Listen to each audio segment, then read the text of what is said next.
ثالث سؤال، هل ينفع الحامل او اللي بترضع تستخدم المينوكسيديل؟ خامس سؤال والسؤال ده مهم جدا، هل المينوكسيديل بيعمل ضعف جنسي او بيعمل ضعف في الانتصاب؟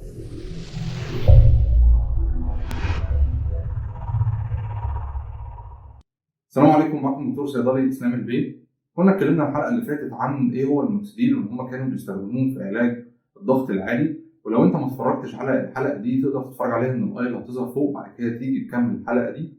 النهارده بقى احنا هنجاوب على شويه اسئله اتسالت لي الفتره اللي فاتت عن المينوكسيديل علشان نكون غطينا الموضوع بشكل كويس جدا جدا. اول سؤال، ايه هي الاشكال اللي بتوفر فيها المينوكسيديل في الصيدليه؟ بيتوفر في 3 اشكال. اول شكل اللي هو المحلول، وتاني شكل اللي هو الجل، وتالت حاجه اللي هو الفوم. تاني سؤال، ايه هي الطريقه الصح اللي نستخدم بيها المينوكسيديل؟ اول حاجه طبعا لازم ننظف فروه الراس والشعر بشامبو يكون كويس جدا، المكونات بتاعته تبقى طبيعيه، ما نروحش خالص للشامبوات اللي كلها كيماويات.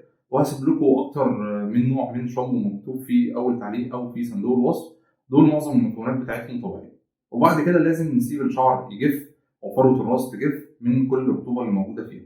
وبعد كده هنستخدم اي نوع من الثلاث انواع اللي احنا هنقول عليهم او من الثلاث اشكال اللي احنا قلنا عليهم في السؤال اللي فات.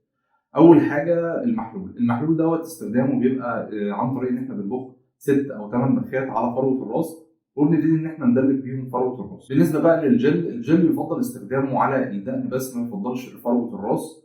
الجل بناخد شويه جل بسيط كده على اطراف الصوابع، وبنبتدي ان احنا ندلك بيهم في الدقن بشكل كويس لحد ما يتوزع ويتشرب. بالنسبه لاخر شكل اللي هو الفوم او الروه، بنملى نص الغطاء بتاع الازازه وبندهن بيه فروه الراس كلها. بعد بقى لما استخدمنا المينوكسيديل بالطريقه اللي احنا قلنا عليها، لازم نتاكد ان هو نشف قبل ما نستخدم اي حاجه ثانيه على الشعر، وما يفضلش طبعا ان احنا نستخدم اي حاجه ثانيه مع المينوكسيديل، او حتى ان احنا ممكن ننام او ان احنا نغطي شعرنا باي حاجه. لازم نسيب المينوكسيديل ينشف كويس جدا، وطبعا لازم نتاكد ان احنا غسلنا ايدينا بشكل كويس جدا بعد ما استخدمنا المينوكسيديل. ثالث سؤال، هل ينفع الحامل او اللي بترضع تستخدم المينوكسيديل؟ طبعا لا، ما ينفعش خالص ان هم يستخدموا المينوكسيديل سواء عن طريق الفم او دهان على فروه الراس، لان هم اثبتوا بدراسات ان المينوكسيديل دوت بيوصل للطفل ويبتدي يسبب له شويه مشاكل.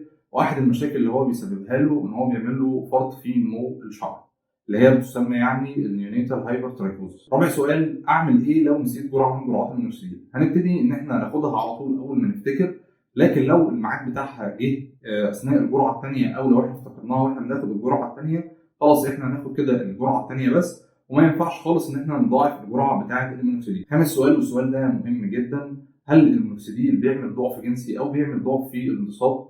طبعا لا، المينوكسيديل ما بيعملش اي حاجه من الحاجات دي، وكمان ما بيأثرش على نسبة هرمون التستوستيرون اللي هو هرمون الذكورة في الجسم. كده نبقى احنا غطينا كل الجوانب بتاعت موضوع المينوكسيديل، ولو في أي حد لسه عنده أي استفسار أو أي سؤال يقدر يتواصل معايا وأنا هجاوب عليه فورا.